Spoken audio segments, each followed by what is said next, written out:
কেন্দ্রীয় কর্মসূচির অংশ হিসেবে সারা দেশে প্রশাসনের নির্লিপ্ততা, আইনশৃঙ্খলা পরিস্থিতির অবনতি, ষড়যন্ত্রমূলকভাবে দেশকে অস্থিতিশীল করার চেষ্টার প্রতিবাদে নাটোরে শ্রমিক দলের বিক্ষোভ মিছিল ও সমাবেশ অনুষ্ঠিত হয়।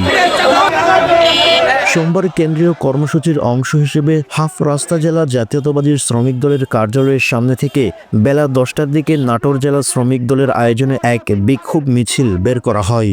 পরে বিক্ষোভ মিছিলটি প্রধান সড়ক প্রদক্ষিণ করে বিএনপির কার্যালয়ের সামনে এসে শেষ হয়। পরে সেখানে এক সমাবেশ অনুষ্ঠিত হয়।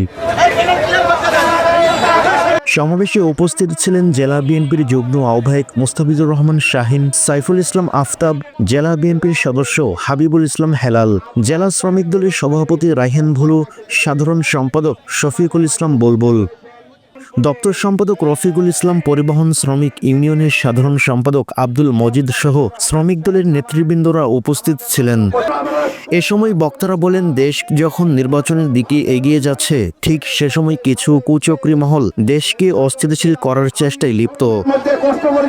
বর্তমান সরকারের প্রশাসন ঠিকভাবে কাজ করছে না বলে দেশে অস্থিতিশীল তৈরি হয়েছে এবং সারা দেশে আইনশৃঙ্খলার অবনতি হচ্ছে। সমাবেশে বক্তারা আরও বলেন, দেশে দ্রুত নির্বাচন দিয়ে দেশকে স্থিতিশীল করার আহ্বান এবং দেশে যারা নির্বাচনকে বানচাল করতে চায় তাদের প্রতিহত করার আহ্বান জানান।